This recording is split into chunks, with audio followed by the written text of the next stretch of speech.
Welcome back to the Fullerton College Prepress class. This is Professor Ben Hewitt. Today we're talking about PIA's Prepress Training Manual, Section 3.5, Preflighting. This is one of my favorite chapters, and also, as you guys have hopefully watched my semi-unrelated, but I swear it's relevant video, guys. It's one of my very favorites to share as well. And we'll go into a little bit of critique on that as well, just because it lets me talk about Star Wars, other than printing, my other passion. So preflighting, we're going to look into why it is, what it is, how it's done. We're going to talk about how you receive your digital files for print, because that is a very important component that is often overlooked when you're thinking about it. And it might seem obvious to you, but things that are obvious to you aren't always obvious to your customers. And never forget about the Dunning-Kruger effect of people who know things assume that everybody knows them, and people who don't know them don't know that there's anything that needs to be known. We're also going to look at the process for pre-flighting and talk about the different types of pre-flight software out there available. I will attempt to pull this in only 2 videos. We will see if I'm able to do this. Wish me luck. I also wish yourselves luck because you have to watch it. Here we go. So a lot of times you get things sent to you that are not workable. They're plagued with errors. This is one of my favorite things to talk about because this is actually the meat and potatoes. This is the central missional call. This is our raison d'etre as Prepress. Our job in life is to make people's files work. That's what Prepress is for. Making sure that what the customer wants is what ends up on the final paper that they get sold. So we're going to look at a lot of things, and the interesting thing is, and this is now true if you add the 10-year time dilation since the original publishing of some of these slides, now in 20 years, the same problems still exist with digital files. Before we enumerate the different problems that we have, let's talk about why it's called Preflight. As we watch the beginning of the assault on the Death Star in Star Wars Episode 4, also known as your instructor's favorite film of all time, followed, of course, closely by Last of the Mohicans and Master and Commander. But anyways, here we are with Star Wars. One of the things I love about that movie is that kind of lived-in realistic world that even though it's space and it's science fiction and it's galaxies away and aliens and robots are everywhere and they fly around in spaceships, it's still grounded in kind of a sense of utility and reality. And one of the things that I've always loved about it, also because I do love my World War II aviation movies too, is the beginning of that scene when the rebels get set up in their fighters to go try and blow up a Death Star, is all the ground crew doing all of their jobs and getting the spacecraft ready to fly. No one just jumps in an X-Wing and flies without a plan at an enemy base to blow it up miraculously by the, wait a minute, that's the sequel trilogy. But in the good original trilogy, they don't just do that. They have a plan. They go through a briefing. They have an idea what they're going to do. But most importantly, these spaceships don't just work. They don't just magically work as this, okay, we need a story device. We need them to fly a thing now and blow something up. Okay, well, they get in and they go. Yay. Well, there's this great part in all that where the crew is fueling them. They're repairing things. They're checking on the droids to make sure they're functional. They're talking to the pilots about what they know about the ship they're about to get into. One of my very favorite things to think about in terms of Prepress and the heavy-handed analogy where I'm trying to force you guys to talk about Star Wars is when that one crew technician talks to Luke and says, hey, your R2 unit here looks pretty banged up. Do you want a new one? That is Preflight done correctly, both in aviation, space aviation, and fictitious universes, and in print files. He found a problem. R2-D2 does not look like he's in the best shape compared to the other droids that they've kept maintained because he's just come through an adventure. And they offer him a replacement. And it's up to him, the client, to decide whether or not he's going to work with what he has or try and fix the problem that the technician has found. This is very much how we need to handle things when we're working with clients. Preflighting is looking for problems. It's not necessarily solving them. It's finding out what's wrong and what's right, evaluating, seeing what's going to work and what might not with a print file before it goes to press. Should also share one of my real life actual pre-flight moments from an actual airplane. And a flight I was going to go on to go to Boston for a conference a few years ago was delayed by several hours because they put us on a new airplane. Because in the pre-flight checks, when the pilots were going over it and looking to see if things were going to work, because you want to do that on the ground before you fly, one of them found out that the throttle controls broke off in his hand. when he tried to adjust them. Aren't you glad? I'm glad, very, very glad that they found that out on the runway, sitting at a gate at John Wayne Airport rather than at 30,000 feet and 600 miles an hour somewhere over Texas. Because, wow, yeah, that's why you pre-flight. You don't want to find out problems once you're in the middle of it and it's too late to fix them. You want to find out problems while you still have a chance to make changes. That's still true of printing. Here's the main problems you'll have: missing fonts, missing graphics, improperly specified colors, like when they use spot colors but they didn't mean to, images in the wrong color space. They send you RGB images, but you ask for CMYK. Or worse, Robin, or worse. Uh, Page settings not properly specified, i.e. the page size is wrong. You have no idea how common that is. Graphics not being linked. Inadequate bleeds, I would actually put at the top because that's my number one complaint from things that I've worked with. There's always some problem with the bleed. Always look at bleed first. It's going to be an issue. Image resolution being too low or too high. I know too high is theoretically a problem. I have never experienced in my near 15 years of printing career, I have never seen an image come to me that was too high and cause problems.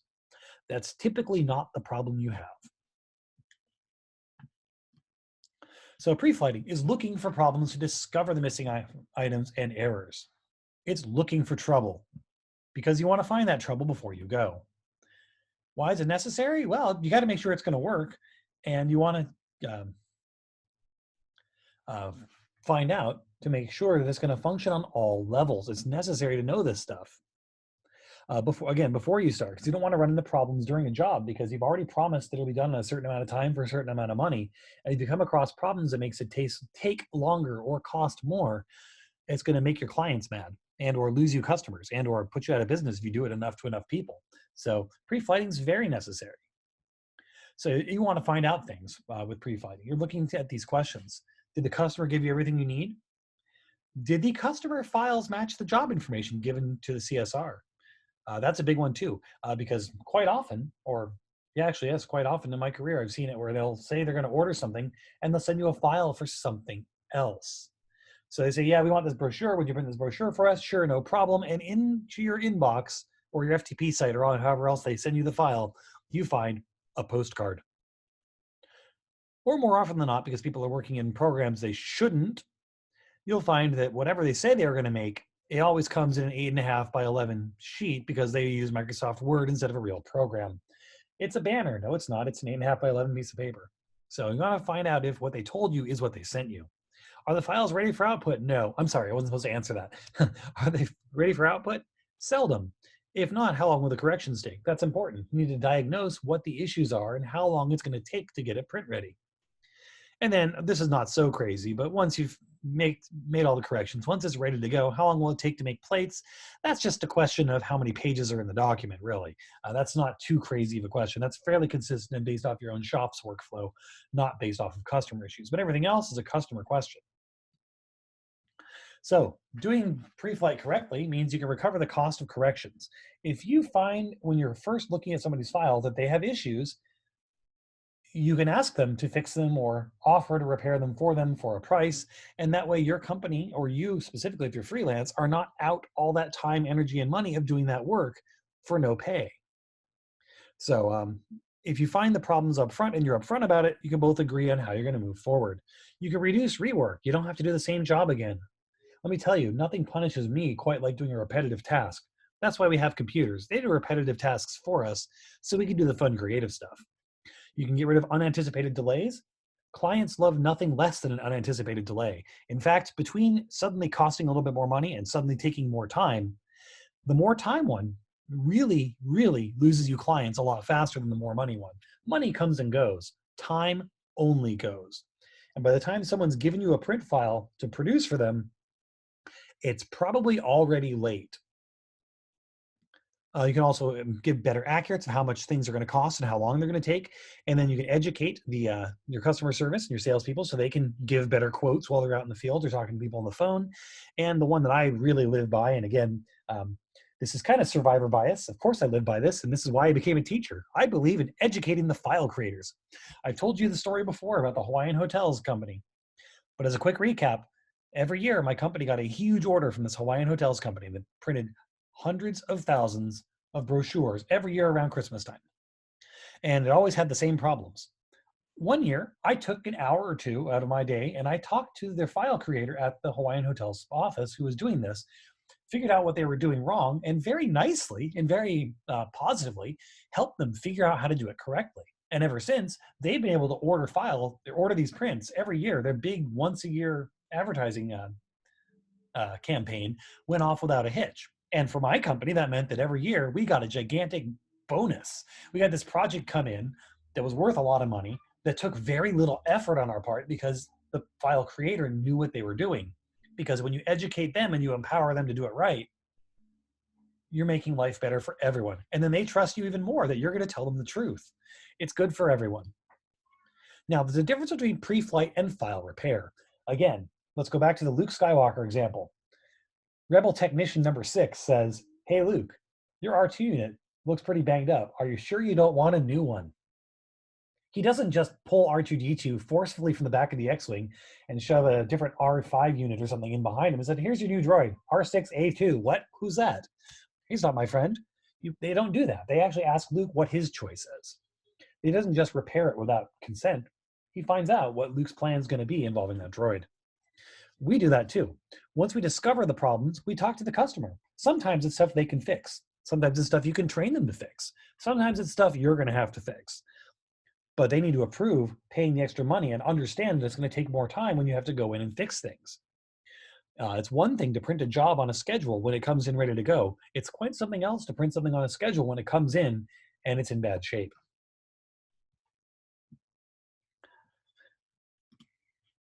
Okay, so we're going to look at how files come over. We're going to finish out today talking about how files are transferred to us as printers these days. And next time, we're going to talk about how to make sure all of the correct things come with it. But today, we'll talk about just receiving. So that was the basics of pre-flooding. You're looking for problems before you go to print, and you discuss the problems with your client. So receiving them, you can get them a bunch of different ways. How do you get them? You can't do pre-flighting before you have the actual files. So you can get removable media like disks or thumb drives. You can get it sent through email or across an FTP site. Removable media like flash drives and CDs. I know CDs and DVDs are seemingly old technology, but don't forget, they don't corrupt very easy. They're secure if you're using classified or business secret type files that they don't want to have found out or have client information on them that is sensitive. Sending a CD is a good way to make sure it doesn't get hacked or intercepted because it's on a hard file format. Also, CDs are great for archive storage because they don't degrade the way that flash drives can fail.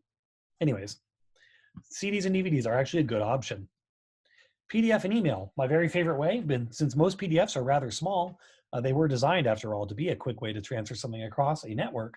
You can attach them to emails if it's a small thing. Obviously, you're not going to be able to do this with the Pottery Barn 15,000 page catalog that you can use as a step stool. But for most things, business cards, postcards, brochures and stuff that are only a few pages, you could just email that right through. You don't have a whole lot of problems with it, except if the file gets too big. Most email providers will cap you at 25 megabytes per email, and a lot of them cap you at smaller amounts. So that's the issue with PDF emails. It's just the size limit because the service providers providing the emails don't want to give you too much space on those. FTP is good. You have to set up a dedicated server for this. You create your own thing, and it has an FTP instead of HTTP at the beginning, and it's a web page designed to transfer files efficiently. They're good. They're usable. I've had problems with them in the past when the client doesn't specify in their big, giant mess of badly managed files which one to get. We'll talk about that another time. And you can build an FTP site, but you need to have a computer that's dedicated server that's always on and always connected to the internet, and it has to have a good internet connection. Obviously, DSL is a bit of an antiquated thing now, but you want like a fiber optic type good one. You can good connection. You can also get free or cheap software to set up an FTP server. It actually doesn't cost that much to do it. Next time, we're going to talk about how to make sure you get all the files sent or received.